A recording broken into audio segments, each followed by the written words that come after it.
कि आज से हरियाणा में स्कूल जो खुल चुके हैं। इस वक्त विद्या मंदिर स्कूल में हम आपको दिखा रहे हैं कि क्या व्यवस्थाएं की गई हैं, किस तरह से स्कूल का पूरा प्रबंधन किया जाएगा। पूरे लॉकडाउन के दौरान के बाद से कई महीनों बाद स्कूल खुले हैं। सबसे पहले आपको दिखाना चाहेंगे बच्चे सोशल डिस्टेंसिंग का पूरा पालन हो रहा है।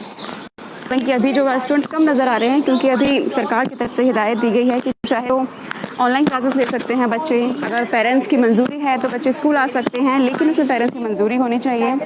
ऐसे देखिए आप टीचर पढ़ाते हुए इस पूरे लॉकडाउन के दौरान जो एक अध्यापक एक टीचर ने मिस करा है वो ये पढ़ाना, ये बच्चों को इस तरह से पढ़ाना। हालांकि शिक्षकों ने भी बहुत मिस करा होगा। हालांकि सरकार की तरफ से हिदायत भी दी गई है कि पेरेंट्स की जब तक मंजूरी ना हो तो बच्चों को ना बुलाया जाए। कई नियम निकाले गए हैं, कई रूल्स, कई नई गाइडलाइंस निकाली गई है स्कूलों के लिए, जिसको आप स्वास्थ्य मंत्रालय की वेबसाइट पे देख सकते हैं। इस वक्त हम विद्या मंदिर स्कूल में हैं। आप देख सकते हैं कि पूरी स्कूल कई महीनों बाद खुले हैं, लेकिन पूरी साफ सफाई है स्कूल में, जो पूरी व्यवस्था है पूरा अच्छे से है। क्या नाम है आपका? प्रिया। अब टीचर आपको पढ़ा रही है ऑनलाइन में, ये जो आप एहसास होता है, जो फीलिंग होती है, ये नहीं आ पाती, कैसा लग रहा है आज एक्साइटेड भी हूँ और अच्छा भी लग रहा है काफ़ी। और डर है कहीं नहीं मन में? नहीं है। Very good. और भी बच्चे उनसे भी जानेंगे। क्या नाम है आपका? तनीषा। कौन सी क्लास में हो? 10th में हो। आज इतने महीनों बाद स्कूल ओपन हुए हैं, इससे पहले ऑनलाइन पढ़ाई हो रही थी, तो कैसा लग रहा है आज? अच्छा, बहुत अच्छा लग रहा है। जैसे कि सरकार की हिदायतें हैं, कई हिदायतें हैं, सोशल डिस्टेंसिंग का पालन करने को कहा गया है। जब तक स्कूलों में मास्क अनिवार्य होगा, जब तक पेरेंट्स की मंजूरी ना हो, बच्चों को स्कूल में नहीं बुलाया जा सकता है। गेट पे ही सैनिटाइज़र होगा, पूरी थर्मल स्क्रीनिंग की जांच की व्यवस्था की गई है। स्कूल के प्रिंसिपल हमारे, सबसे पहले आपका चाणक्य लाइव न्यूज में स्वागत है। Thank you and welcome. Sir, आपका परिचय आना चाहेंगे? मैं अनंत गुप्ता, मैं लास्ट 30 ईयर से यहाँ एज ए प्रिंसिपल काम कर रहा हूँ। और कोविड की अनलॉक के बाद सरकारी जो हमारे शिक्षा विभाग से आदेश हैं उनका हमने स्वागत किया है। और हमारी भी कोशिश है कि बच्चों में कोविड के प्रति धीरे धीरे भय निकले। जो ज़रूरी है वो सारी प्रिकॉशंस लेकर वो धीरे धीरे अपनी पढ़ाई में लगें। और एक जो लंबे समय से ऑनलाइन क्लासेस चल रही थी उससे भी काफ़ी बच्चे थोड़ा सा डिप्रेशन फील करते थे, घर से नहीं निकल पाते थे। तो एक प्रयास है कि जहाँ हमने अपने स्कूल में कोशिश की है कि मिनिमाइज़ करें किसी भी तरह के संक्रमण को फैलने से, तो आप देख रहे हैं कि हमने कोशिश किया है कि आउटडोर क्लासेस लगाएं, क्योंकि आउटडोर क्लासेस में जो सर्कुलेशन है, एयर सर्कुलेशन प्रॉपर मेंटेन रहता है, तो इस संभावनाओं को काफ़ी हद तक हम कम कर पाते हैं। तो धीरे धीरे आज बच्चों में काफ़ी उत्साह है, बच्चे आए हैं, अपने डाउट्स भी लेकर आए हैं, टीचर्स को भी अच्छा लग रहा है उनके डाउट्स आमने सामने बैठकर सुलझाने में। उम्मीद है कि सब मिलकर, अभिभावक, बच्चे, स्टाफ, सभी मैनेजमेंट मिलकर धीरे धीरे और बच्चों के ग्रुप बढ़ाएंगे, चीज़ें सारे प्रिकॉशंस रखते हुए आगे बढ़ेंगी और सब कुछ ठीक रहा तो क्लासें। और जैसे कि अभी इतने महीनों बाद स्कूल आज ओपन हुए हैं पहली बार, तो अभिभावकों की क्या प्रतिक्रिया रही इस पे?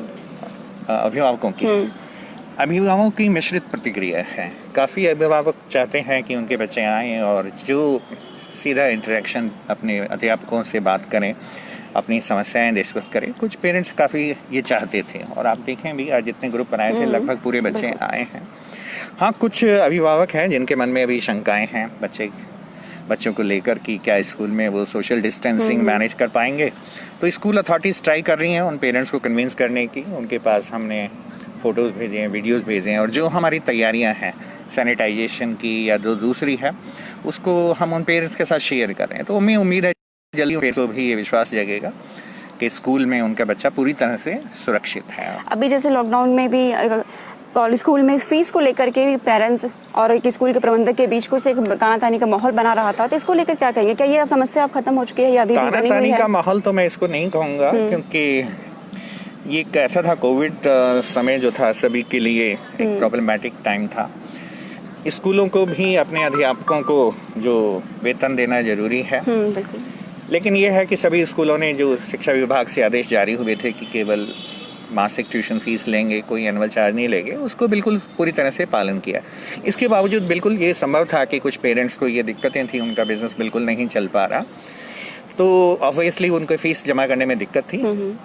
छोटा मोटा इशू है, वो पेरेंट्स से अपनी बात कही और मैनेजमेंट उसको उसी हिसाब से फिर कोशिश करता है कि कुछ पेरेंट्स जो जेन्युइन प्रॉब्लम होती हैं उन पर कोई ऐसा दबाव नहीं बनाया जाता। तो सभी स्कूलों में ऐसा हुआ है कि कुछ पेरेंट्स जो नहीं दे पाए थे तो उनको कंप्रोमाइज़ किया गया है और ऐसा कुछ नहीं है। तो बच्चों की बात करें तो क्या बच्चों के मन में कोई डर है या जब बच्चों बच्चे के आए मन में हैं जो अभी हमने देखा है कोई इतना डर नहीं है और वो भी इस बात से खुश हैं कि जो स्कूल ने व्यवस्था की है वो पूरी तरह से ठीक तरह से की है।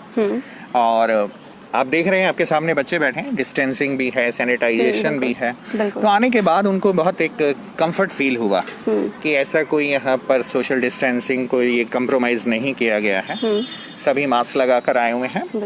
तो इस व्यवस्था से बच्चे असंतुष्ट लगते हैं जब ये अपने फ्रेंड्स के साथ, क्लासमेट के साथ बात करते हैं। तो मुझे उम्मीद है कि वो बच्चे भी एक आत्मविश्वास उनको मिलेगा कि यस, स्कूल में जाकर भी हम सारे SOPs को फॉलो करते हुए भी क्लास अटेंड कर सकते हैं। और बात करें शिक्षकों की, एक प्रिंसिपल की, जो इतने महीनों से एक बच्चे के और एक शिक्षक के बीच जो एक संबंध होता है वो कई महीनों से एक बीच में नहीं रहा, एकदम से बच्चे और शिक्षक आपस में मिले हैं, कैसा लग रहा है? हाँ बिल्कुल, शिक्षकों का और बच्चों का इस तरह का एक बॉन्डिंग होती है कि वो एक दूसरे के बिना अपने को बल्कि अधूरा फील करते हैं।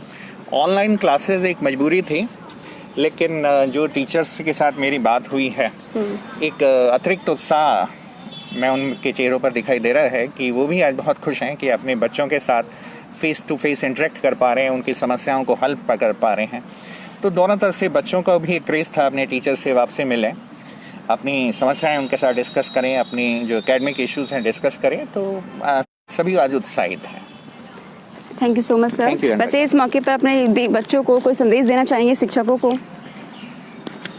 मैं ये बिल्कुल संदेश देना चाहूँगा कि हालांकि सरकार का और स्कूल मैनेजमेंट का ये प्रयास है कि क्लासों को धीरे धीरे नॉर्मलाइज किया जाए, लेकिन मेरा संदेश यही है कि अभी समस्या ख़त्म नहीं हुई है। कोविड-19 का डर अभी ख़त्म नहीं हुआ है, फैल भी रहा है। तो कोई भी हम SOPs में से कोई भी पॉइंट, चाहे वो मास्क का हो, चाहे सैनिटाइजेशन का हो, हैंड वॉश का हो, सोशल डिस्टेंसिंग का हो, कोई भी पॉइंट हमें किसी भी बिंदु पर नहीं तोड़ना है। तो एज ए स्कूल प्रिंसिपल ये मैं भी बिल्कुल इस मामले में अलर्ट हूँ, मेरे शिक्षक भी, बच्चों से भी मैं यही अनुरोध करूँगा कि वो भी कहीं इन SOPs वाले पॉइंट्स को कहीं ब्रेक ना करें। सर अभिभावकों को क्या कहना चाहेंगे इस वक्त? अभिभावकों से मैं यही कहना चाहूँगा कि वो बिल्कुल, ये उनका अधिकार है कि वो स्कूल में जो व्यवस्थाएँ की गई हैं उनसे वो पहले संतुष्ट हों। अधिकांश स्कूलों में बहुत अच्छी व्यवस्थाएं की गई हैं कोविड-19 के जो SOPs हैं उसको मेंटेन करने के लिए।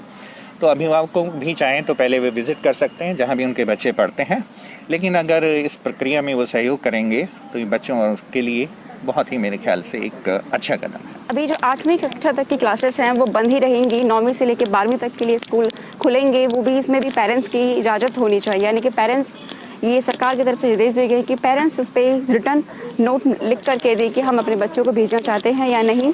जब बच्चों के लिए भी फेस मास्क अनिवार्य है, स्कूल में सैनिटाइजर, सोशल डिस्टेंसिंग यानी 6 फीट की दूरी कम से कम उन्हें बना के रखनी होगी, जो कि हमने बखूबी देखी कि बच्चे सोशल डिस्टेंसिंग के पालन के साथ पूरी तरह से कर रहे हैं। नमस्कार, आप देख रहे थे चाणक्य लाइव। मैं सोनिका सिंह, पंकज कुमार के साथ।